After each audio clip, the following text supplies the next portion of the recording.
திருமறை நேரம் Bible Hour presented by the National Bible College.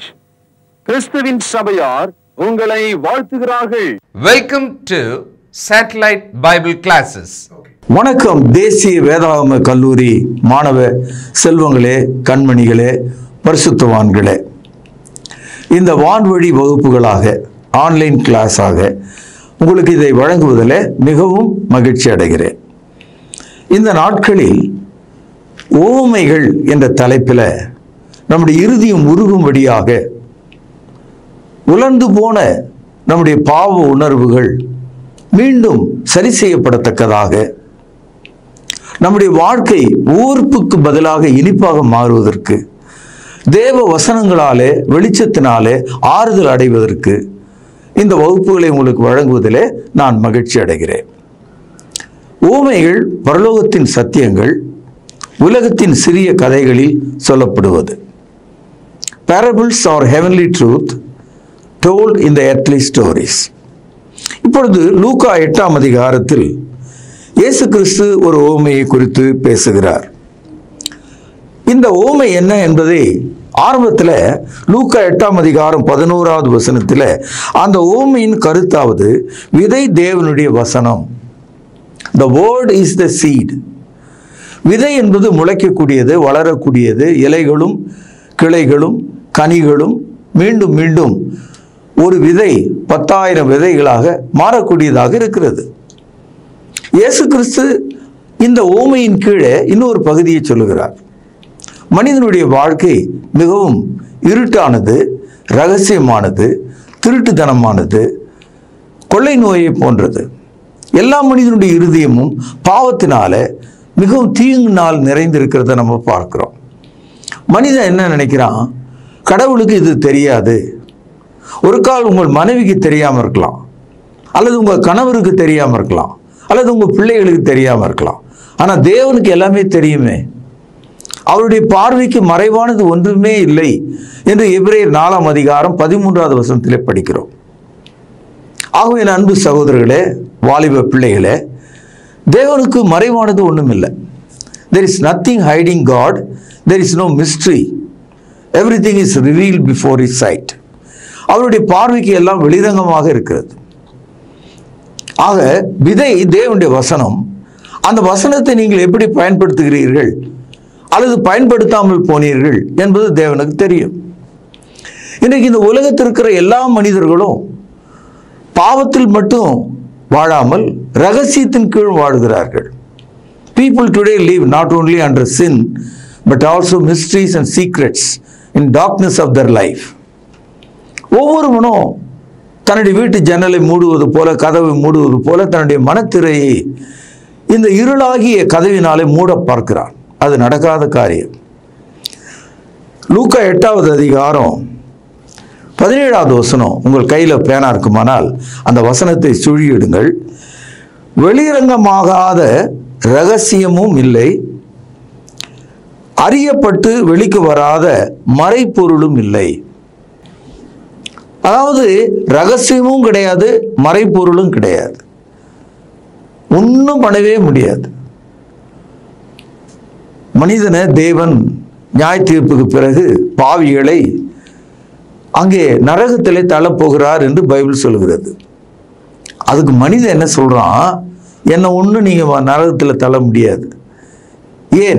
ஏன்னு கேட்டால், செத்த உடனே என் உடம்பை சாம்பலாகிட்டேன் நான். அதனால தான் விக்கிரக வழிபாடு செய்கிறவர்கள் தங்களுடைய உடல்களை புதைப்பதற்கு பதிலாக எரித்து சாம்பலாக்குகிறார்கள். அது மாத்திரமல்ல, சில சமயங்களில் மனிதர்கள் நெருப்பின் மீது நடந்து செல்வதை, ஓடுவதை மதத்தின் அடையாளமாக நீங்கள் பார்க்கலாம். இந்த ரெண்டு செயல்களும் கடவுளுக்கு முன்னால் எப்படி இருக்குன்னா, நீங்கள் என்னை நெருப்பில் தள்ளினாலும் அது மேலே நடப்பேன், நீங்கள் நெருப்பில் என்னை தள்ளி என்னை எரிக்க முடியாது, ஏன்னா நான் ஏற்கனவே எரிஞ்சிட்டேன். இப்படியெல்லாம் கற்பனைகளுக்குள்ள அவங்க வாழ்கிறாங்க. சகோதரர்களே, இந்த வசனத்தை பாருங்க. வெளிரங்கமாகாத ரகசியமும் இல்லை, அறியப்பட்டு வெளிக்கு வராத மறைப்பொருளும் இல்லை. இன்னைக்கு உலகத்திற்கு எந்த ஒரு மதமும் ஒரு ரகசியம், ஒரு மறைப்பொருள் போல் தான் இருக்கு. எதனா கேட்டால் பதிலே இல்லை. கடவுள் வந்து இந்த பூமியை 3 அடியில் நடந்தார் அப்படின்னு ஒரு கதை இருக்கு. 3வது அடியை எங்கே வைக்கிறதுன்னு தெரியாமல் அந்த அரசனுடைய தலையின் மேலே வைத்தார். அதனால தான் மாவலி என்ற பேரரசனை மக்கள் கொண்டாடுகிறதாக கேரளாவில் இருக்கிற மக்கள் நினைக்கிறாங்க. பைபிளில் படிக்கிற கடவுள் அந்த மாதிரி மனிதனை குற்றப்படுத்துகிறவரோ குறைப்படுத்துகிறவரோ பள்ளத்தில் தள்ளி மண்ணை மூடுகிறவரோ கிடையாது. God of the Bible is not a mysterious God. He never keeps a secret. He tell everything to mankind. எல்லாவற்றையும் மனுஷனுக்கு அவர் சொல்றார். அதனால தான் மனிதனுக்கு தமது சாயலையும் தமது ரூபத்தையும் தமது ஆவியையும் கொடுத்திருக்கிறார். God gave His image, His likeness, His spirit. This is what the Bible says. ஆகவே hidden mystery, hidden secret எதுவுமே கிடையாது. இப்பொழுது ஒரு அழகான ஒரு உவமை, இந்த உவமையை கவனியுங்கள். லூக்கா 8ஆம் அதிகாரம் 16வது வசனம். ஒருவனும் விளக்கை கொளுத்தி அதை ஒரு பாத்திரத்தினாலே மூடவும் மாட்டான், கட்டிலின் கீழே வைக்கவும் மாட்டான். உள்ளே பிரவேசிக்கிறவர்கள் அதன் வெளிச்சத்தை காணும்படிக்கு அதை விளக்கு தண்டின் மேல் வைப்பார். இந்த வசனம் உங்களுக்கு புரியுதில்ல? யாராவது விளக்க கொளுத்தி ஒரு பக்கெட்டை போட்டு மூடுவானா? யாராவது ஒருத்தன் விளக்க கொளுத்தி கட்டில் அடியில் கொண்டு போய் ஒலிக்க வைப்பானா? அதுக்கு பதிலாக எப்பொழுதும் நீங்கள் பாருங்கள், இப்போ இருக்கிற இந்த மின்சார உலகத்தில் நமக்கு எவ்வளோ பல்புங்க, எவ்வளோ விளக்குங்க, எவ்வளோ வித்தியாசமானதெல்லாம் இருக்குது. என்ன இருந்தாலும் அந்த பவர் கட் சமயத்தில் நம்ம கையில் இருக்க ஒரு சின்ன விளக்கை, ஒரு எமர்ஜென்சி லேம்பை அதை ஆன் பண்ண உடனே என்ன செய்கிறாங்க பார்த்தீங்கன்னா, எல்லா இடங்களும் அந்த வெளிச்சம் பரவும்படி உயரமான ஒரு இடத்துல ஒரு டேபிள் மேலே எல்லா இடத்துலையும் ஒளி பரவுற மாதிரி அந்த சின்ன விளக்கை வைப்போம். இந்த இடத்துல விளக்கு தண்டு அப்படின்னு ஒரு வார்த்தையை நீங்கள் பார்த்தீங்க. அதாவது லைட் ஸ்டாண்ட். ஒரு விளக்க அதுக்குன்னு ஒரு ஸ்டாண்ட் வச்சு அது மேலே வைக்கிறது பழங்காலத்து வழக்கமாக இருந்தது. இந்த மின்சாரம்லாம் கண்டுபிடிக்கிறதுக்கு முன்னால் விளக்குகளை வைப்பதற்காக ஒரு ஸ்டாண்டு ஒன்று இருந்தது, தண்டுன்னு அதை சொல்லுவாங்க.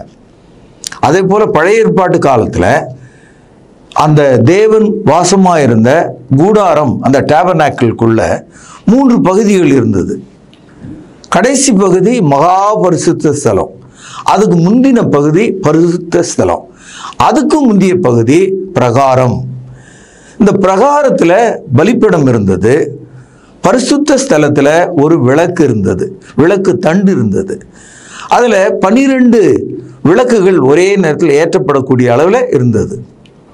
அதுக்கு பிறகுதான் மகா பரிசுத்த ஸ்தலம், அங்கே தேவனுடைய உடன்படிக்கை பெட்டி இருந்தது. அப்போ தேவனுடைய சமூகத்தில் விளக்கு வைக்கப்பட வேண்டும், அது எரிய வேண்டும், வெளிச்சத்தை கொடுக்க வேண்டும், அது தண்டின் மேலே வைக்க வேண்டும். அப்போ இந்த ஓமையினுடைய கருத்து என்னன்னா, உன்னுடைய வாழ்க்கையில ஏற்றப்படுகிற வெளிச்சம் விளக்கு தண்டின் மேல் வைக்கப்பட்ட ஒன்று போல இருக்கணும். தேவனுடைய வார்த்தையாகிய வசனத்தை வாங்கி, அந்த வெளிச்சத்தை வாங்கி உன்னுடைய மனதுக்குள்ள புதைத்து கொண்டு வெளியே தெரியாத ஒரு மனிதனை போல நீ இருக்கக்கூடாது. குறிப்பாக இந்தியாவில் பெரும்பாலான கிறிஸ்தவர்கள் தங்களுடைய விளக்கை ஒரு படியின் கீழே மூடி வைக்கிறவர்களைப் போலவும் கட்டிலின் கீழ் மறைத்து வைக்கிறவர்களைப் போலவும் தான் இருக்காங்க. அதாவது சபைக்கு வரும்போது கிறிஸ்தவர்கள், சமுதாயத்தில் இருக்கும்போது அவர்கள் இந்துக்கள். இன்னைய தேதி வரைக்கும் பிரபலமான போதகர்கள் கூட தங்களுடைய பள்ளி சர்டிஃபிகேட்லேயும் பேங்க் குறிப்புகள்லையும் நில பத்திரங்களிலும் தங்களை ஒரு இந்துக்கள் என்றே இந்து பெயரில் தான் இன்னை வரைக்கும் இருக்காங்க. கிறிஸ்டின் சபையில் இந்த மாதிரி நிறைய பேர் இருக்காங்க. அவ்வளோ தைரியம் இல்லை. விளக்கு தண்டின் மேலே வைக்கணும். ஆனால் இவர்களோ தங்களுடைய விசுவாசமாகிய அந்த வசனத்தின் வெளிச்சத்தை தங்களுடைய இருளாகிய பெயருக்குள்ள, மதத்துக்குள்ள மறைத்து கொண்டிருக்கிறத நீங்கள் பார்க்கலாம். இப்படி மறைக்கிறவங்க இந்த பூமியில் ஒரு சலுகை வாங்குவதற்கு, நான் ஒரு தாழ்த்தப்பட்டவன், எனக்கு சலுகை வேண்டும், நான் தாழ்த்தப்பட்ட கிறிஸ்தவன், ஒரு விசுவாசமற்ற ஒரு மக்களைப் போல இருக்கிறத இன்றைக்கு நாம் பார்க்கிறோம். இது ரொம்ப அவமானம், வெட்கக்கேடான ஒரு காரியம். You need to keep the light on a stand so that it may shine and give light. அப்போ என்ன சொல்றாரு? வெளிரங்கமாகாத ரகசியமும் இல்லை, வெளிக்கு வராத மறைப்பொருளும் இல்லை. எவ்வளவு நாளைக்கு உங்களை இப்படி ஏமாற்றிக் கொள்வீர்கள்? எவ்வளவு நாளைக்கு? குறிப்பாக நம்முடைய நாட்டில் பெயர்கள் நம்முடைய மதத்தை காட்டுகிறது. அதான் பிரச்சனை. இப்போ ஜப்பான் நாட்டில் இருக்கிறவனுக்கோ, அமெரிக்காவில் இருக்கிறவனுக்கோ, ஜெர்மனியில் இருக்கிறவனுக்கோ, ரஷ்யாவில் இருக்கிறவனுக்கோ பெயர்களில் மதங்கள் தெரியாது. ஆனால் இஸ்லாமியர்களுக்கும் இந்தியர்களுக்கும் பெயர்கள் மதத்தை காட்டக்கூடியதாக இருக்கிறது. ஒரு இஸ்லாமியர் எந்த ஒரு சூழ்நிலையிலும் அவருடைய பெயரை மதத்தின் சார்பில் தான் வச்சிருப்பார். ஆனால் இந்த நாட்டிலே கிறிஸ்தவர்கள் வெளிச்சத்தை காட்டாத இருளையே வெளிப்படுத்துகிறார்கள்.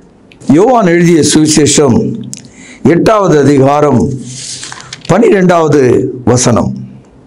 யோவான் 8:12.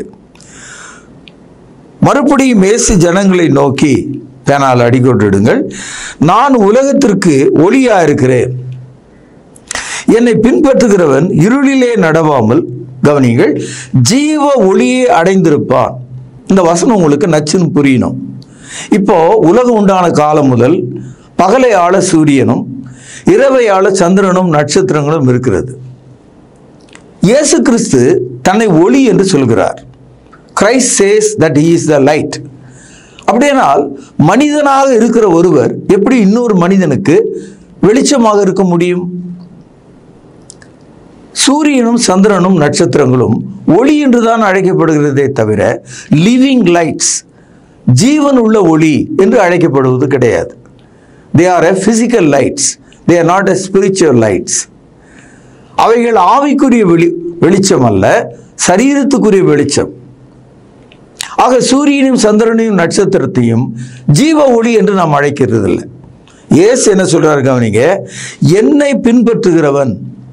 அப்படியானால் இயேசுனுடைய போதகத்தின்படி நடக்கிறவன் இருளிலே நடவாமல், எந்த இருள்? சாயங்காலத்தில் வருகிறது அந்த இருள் அல்ல, பாவ இருள். அந்த இருளிலே நடவாமல் ஜீவ ஒளியை அடைந்திருப்பான். கவனிச்சிங்களா? ஜீவ ஒளி, வெறும் ஒளின்னு சொல்ல, ஜீவ ஒளி, living light. Following Christ you have the living light to overcome every darkness of sin and death in your life. இப்பொழுது யோவான் எழுதிய சுவிசேஷம் 1ஆம் அதிகாரத்தில் சில பகுதியை நாம் வாசிக்கலாம். யோவான் சுவிசேஷம் 1ஆம் அதிகாரம் 4வது வசனம். கவனிங்கள், அவருக்குள் ஜீவன் இருந்தது, அந்த ஜீவன் மனுஷருக்கு, கவனிங்கள், ஒளியா இருந்தது. அதாவது கடைசி நிமிஷம் உயிர் போகிற நிலையில் இருக்கிற ஆளுக்கு மீண்டும் உயிர் திரும்பி வந்தது போல பாவத்தில் மரித்திருக்கிற மனிதனுக்கு இயேசு கிறிஸ்து மறுவாழ்வாகி ஜீவனை கொடுக்கிறவராக இருக்கிறார். இந்த ஒளி பாவத்துக்கு எதிராக பிரகாசிக்குதான். யோவான் 1வது அதிகாரம் 5வது வசனம். அந்த ஒளி இருளிலே பிரகாசிக்கிறது, இருளானது அதை பற்றி கொள்ளவில்லை. இப்போ நம்ம எவ்வளோதான் லைட்டு போட்டாலும், வெளிச்சம் போட்டாலும், ஒரு குறிப்பிட்ட தூரத்துக்கு தூரமாக போயிட்டீங்கன்னா இங்கே வெளிச்சம் இருக்கிறது அங்கே தெரியாது. இருள் அதை மறைச்சிரும். உண்மைதான் அது. இப்போ இங்கே எரியிற ஒரு விளக்கு 1 கிலோமீட்டர் தூரம் தெரியும், அதுக்கப்புறம் இருளாக தான் தெரியும். அப்போ இருள் வெளிச்சத்தை மூடுகிறது. ஆனால் இயேசு என்ன சொல்கிறார்? இருளால் மூட முடியாத வெளிச்சமாக நான் இருக்கிறேன். ஆகவே நாம் பொருள் விளங்கினோம், இந்த இடத்துல இருள் என்பது பாவம். சரி, இந்த ஒளியை இயேசு கிறிஸ்து யாருக்கு கொடுக்கிறார்? எனக்கு கொடுக்கிறாரா? உனக்கு கொடுப்பாரா? இயேசு கிறிஸ்துடைய சிலுவையின் மரணம் யார் யாருக்காக? எல்லாருக்காக, எல்லா மனுஷனுக்காகவும் அவர் மரணத்தை ருசி பார்த்தார் என்று எபிரேயர் 2வது அதிகாரம் 10வது வசனத்திலே நாம் படிக்கிறோம். இயேசு எல்லாருக்காகவும் சிலுவையிலே மரித்திருக்கிறார்.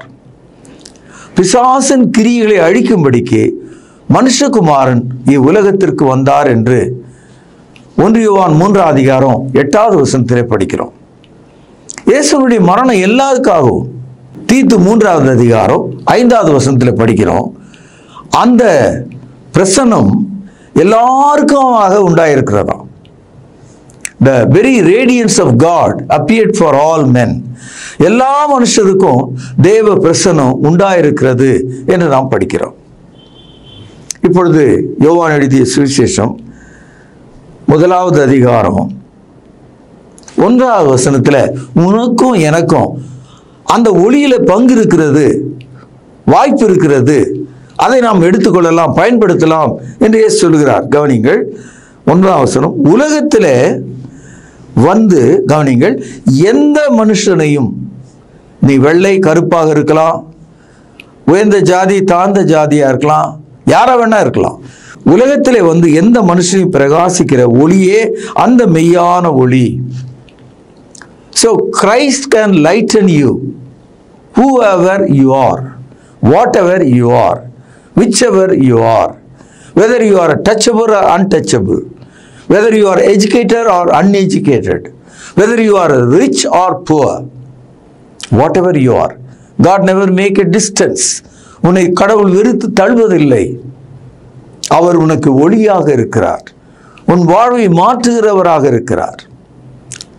இப்பொழுது லூக்கா 8ஆம் அதிகாரத்தில் நாம் படித்த அந்த ஓமையில இந்த வெளிச்சத்தை அடைந்த மனிதன் அதை மறைத்து வைக்கக்கூடாது. No fool will cover the light. எந்த முட்டாளும் விளக்கை ஏற்றி மறைச்சு வைப்பானா? ஆனால் சில பேர் அப்படி செய்கிறாங்க. இந்தியாவில் அப்படி செய்கிறாங்க. நிறைய பேர் அப்படி தான் செய்கிறாங்க. நீங்கள் யாருன்னு கேட்டால் நான் அவன் இல்லை அப்படின்னு அரசாங்கத்துக்கு சொல்கிறாங்க. பாருங்கள், உங்கள் ரேஷன் கார்டு பாருங்கள், உங்கள் ஆதார் கார்டு பாருங்கள், உங்கள் ஸ்கூல் சர்டிஃபிகேட் பாருங்கள், உங்கள் பேங்க் என்ட்ரன்ஸ் பாருங்கள், உங்களுடைய ஃபியூச்சர் பாருங்கள், உங்களுடைய பட்டா பத்திரங்களை பாருங்கள். நீங்கள் யாருன்றதையும் உங்களுக்கு வெளிச்சம் இல்லை என்பதை நீங்கள் காட்டுறீங்க. உங்கள் வாயினால் விக்கிரகத்தின் பெயரை உச்சரிக்கிற அளவுக்கு உன்னுடைய வாழ்க்கையும் பேரை இருக்குமானால் உன்னை போல ஒரு துரோகி யாருமே இருக்க மாட்டான். வெளிச்சம் கிடைச்சது, வெளிச்சத்தை தண்டின் மேலே வச்சு எல்லாருக்கும் வெளிச்சத்தை காட்ட வேண்டிய ஆளு அந்த வெளிச்சத்தை மூடி போடுகிறவனை போல உன்னை நீ மறைத்து கொள்ளக்கூடாது. சாதிகள் உன் அடையாளம் அல்ல, பாவங்கள் உன் அடையாளம் அல்ல, அக்கிரமங்கள் உன்னுடைய அடையாளங்கள் அல்ல, வெளிச்சம் உன்னுடைய அடையாளமாக இருக்க வேண்டும். இந்த ஊமையை இயேசு கிறிஸ்து சொல்லிக் கொண்டிருக்கும் போது இயேசு கிறிஸ்துவனுடைய தாயாகிய மரியாளும் அவருடைய சகோதரர்களும் இயேசுவை காணும்படி வந்தார்களாம். இது வேற ஒரு தகவல். கவனிங்க, லூக்கா 8ஆம் அதிகாரம் 19வது வசனம். அப்பொழுது அவருடைய தாயாரும் சகோதரரும் அவரிடத்திலே வந்தார்கள். ஜனக்கூட்டத்தினாலே அவர் அண்டை அவர்கள் சேரக்கூடாது இருந்தது. அப்பொழுது உம்முடைய தாயாரும் உம்முடைய சகோதரரும் உம்மை பார்க்க வேண்டும் என்று வெளியே நிற்கிறார்கள் என்று அவருக்கு அறிவித்தார்கள். இயேசு கிறிஸ்து ஊழியத்தின் நிமித்தம் 30வது வயது வந்தபோது அவர் வீட்டை விட்டு வெளியே போயிட்டார். ஞானஸ்தானத்துக்கு பிறகு அவர் வீட்டுக்குரிய மனிதனாக இல்லை. இப்பொழுது தாயாரும் சகோதரர்களும் அவருடைய ஊழியம் நடந்து கொண்டிருக்கிற இடத்துல ஜனக்கூட்டத்தின் மத்தியிலே அவரை காண வருகிறார்கள். சொல்லுவாங்க, blood is thicker than the water. அதாவது ரத்தம் தண்ணீரை விட கனமானதுன்னு சொல்லுவாங்க. சொந்தன்றது எவ்வளோ முக்கியமானது, தாயும் தம்பிகளும் வந்திருக்காங்கன்றது எவ்வளோ முக்கியமானது. எப்பேற்பட்ட ஒரு நிலையில் யார் இருந்தாலும் எல்லாத்தையும் தள்ளிட்டு தன்னுடைய குடும்பத்தை பார்க்க தான் மனிதன் ஓடுவான் இல்லையா? ஆனால் இயேசு கிறிஸ்து அவர்களிடத்தில் வெளிச்சம் இல்லாததுனால, அவர்கள் விளக்கு தண்டாக இல்லாததுனால, அந்த குடும்பம் இயேசுவை பின்பற்றாததுனால அவர் என்ன சொன்னார்ன்றதை கவனிப்போம். லூக்கா 8ஆம் அதிகாரம் 21வது வசனம். அதற்கு அவர், கவனிங்கள், பேனால் அடிக்கோடிடுங்கள், அதற்கு அவர் தேவனுடைய வசனத்தை கேட்டு, நல்லா கவனிங்க, அதன்படி செய்கிறவர்களே எனக்கு தாயும் எனக்கு சகோதரமாயிருக்கிறார்கள் என்றார். இந்த இடத்துல நல்லா உங்களுக்கு புரிந்திருக்கும். இயேசு தன்னுடைய தாயை பார்க்கிலும் தன் சகோதரர்களை பார்க்கிலும் தேவவசனப்படி நடக்கிற வெளிச்சத்தின் பிள்ளைகளை அவர் அடையாள காட்டுகிறார். Christ relationship greater than mother and his brothers, those who follow the light. வெளிச்சத்தின்படி நடக்கிறவர்களை தன் தாய் தன் சகோதரர்களை விட அதிகமாக அடையாளப்படுத்துகிறார். இப்பொழுது இன்னொரு பகுதி, இதே மாதிரி ஒரு காட்சியை லூக்கா 11ஆம் அதிகாரத்தில் நம்ம படிக்கலாம். இதை மார்க் பண்ணிங்க உங்கள் பைபிளில். லூக்கா 11ஆம் அதிகாரம் 27, 28 வசனங்கள். அவர் இவைகளை சொல்லுகையில் ஜனக்கூட்டத்தில் இருந்த ஒரு ஸ்திரீ அவரை நோக்கி, உம்மை சுமந்த கர்ப்பமும் நீர் பாலுண்ட முலைகளும் பாக்கியம் உள்ளவைகள் என்று சத்தமிட்டு சொன்னாள். அதாவது இயேசு கிறிஸ்து வெளிச்சத்தின் வார்த்தைகளை பேசிக் கொண்டிருந்த போது அதையெல்லாம் கேட்ட அந்த ஜனக்கூட்டத்தில் இருந்த ஒரு பெண் மிகுந்த ஒரு ஆவேசத்தோடு வைராக்கியத்தோடு வல்லமையாக ஓங்கி ஒரு வார்த்தை சொல்கிறார். என்ன சொல்றாரு? உன்னுடைய தாய், அவளிடத்தில் நீங்க பால் குடிச்சிங்க இல்லையா, அவங்கள விட ஒரு பாக்கியமானவங்க உலகத்தில் யாருமே இருக்க முடியாது அப்படின்னு சொன்னாங்க. இதனால தான் கத்தோலிக்கர்கள் மரியாளை இமாக்குலேட் மேரி, பாவமற்ற மரியாள், பரிசுத்தமான மரியாள் என்று அழைக்கிறாங்க. அப்பேற்பட்ட மரியாளை புகழ்ந்து பேசிய போது இயேசு என்ன சொன்னார் தெரியுங்களா? கவனிப்போம். 28வது வசனம்.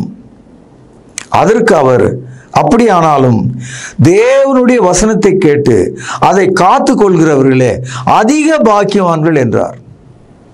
நம்ம ஏற்கனவே லூக்கா 8ஆம் அதிகாரத்தில் இயேசு என்ன சொன்னார்ன்றதை கவனிச்சோம். 11ஆம் அதிகாரத்தில் ரொம்ப ரொம்ப கூராக நேராக அந்த செய்தி சொல்லப்பட்டிருக்கு. Your mother and her breast, நீ உன்னுடைய தாய், நீர் பாலுண்ட அவருடைய முலைகள் என்று பேசப்பட்டிருக்கு. அந்த அளவுக்கு ஷார்ப்பா சொல்றாங்க அந்த அம்மா. அவர்கள் பாக்கியவான்கள் என்று சொன்னாங்க. இயேசு அதை அப்படி லேசா ஓரம் தள்ளிட்டு சொல்றாரு, அதை பார்க்கிலும் என்னுடைய வார்த்தைகளை கை கொள்கிற மனிதர்கள் பாக்கியவான்கள். They are a blessed people to enter heaven. பரலோகத்துக்குள்ள பிரவேசிப்பதற்கான பாக்கியம் உள்ளவர்கள் என்று சொன்னார். சகோதரர்களே, இந்த செய்தியெல்லாம் கேட்கும்போது உங்க மனசு அசைது, உங்களுடைய உள்ளம் நடுங்குகிறது, உங்களுடைய மனம் கலங்குகிறது. நீங்கள் ஒரு சரியான திசைக்கு திரும்புகிறீர்கள்.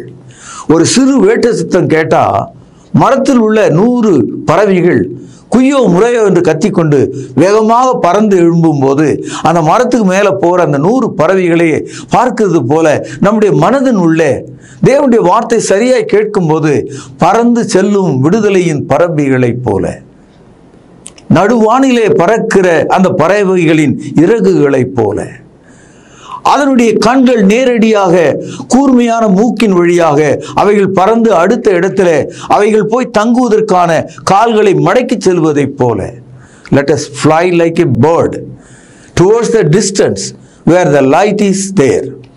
வெளிச்சத்தை நோக்கி நாம் பறக்க வேண்டும். ஆகவே இயேசு சொல்கிறார், ரகசியமும் இல்லை, மறைபொருளும் இல்லை. நீங்க எல்லா மதத்தையும் எடுத்துங்க, டாப்புக்கு நீங்க போனீங்கன்னா, கடைசிக்கு போனீங்கன்னா எல்லாமே பிளாங்க் தான், எல்லாமே ரகசியம்தான், எல்லாமே மறைபொருள் தான். நான் சொல்றது குறித்து நீங்க எல்லாம் கோபம்லாம் படக்கூடாது, தப்பாலாம் என்ன புரிஞ்சுக்காதீங்க, அதான் உண்மை. நான் பேரிட்டு சொன்னா உங்களுக்கு வருத்தமா இருக்கும். ஒரு பெரிய கோவில் இருக்கு தமிழ்நாட்டில். அந்த கோயிலுக்குள்ள அருணகிரிநாதர் கேள்விப்பட்டிருப்பீங்க. அவரை உள்ளவே விடல ஜாதி நிமித்தம். அந்த கோயிலுக்குள்ள நீங்க போனீங்கன்னா, உள்ள போயினே இருந்தீங்கன்னு வச்சுங்க, கடைசியில் எந்த ஒரு சிலையும் கிடையாது அந்த கோயிலில். கடைசி தான் தெரியுங்களா, வானத்தை பார்க்கலாம், வெளியின்னு சொல்லுவாங்க. அதான் அந்த கோயிலில் எண்டு வந்து ஜஸ்ட் ஓப்பன் ஸ்பேஸ். அப்போ அதுலேருந்து என்ன தெரியுதுன்னா, ஒரு மனிதன் கடவுளை தேடி செல்லும் போது அவன் ஆகாயத்தான் பார்க்க வேண்டும். ஆனால் கிறிஸ்தவத்தை நீங்கள் பார்க்கும்போது உங்கள் இருதயங்களில் முளைப்பிக்கும் ஜீவ வசனத்தை, உங்கள் இருதயத்தை வெளிச்சமாக்கும் ஜீவ வசனத்தை விளக்கு தண்டின் மேல் வைத்து எல்லா ரகசியங்களையும் எல்லா மறைப்பொருள்களையும் விளங்கிக் கொள்ளத்தக்கதாக தேவன் உங்களை அழைக்கிறார்.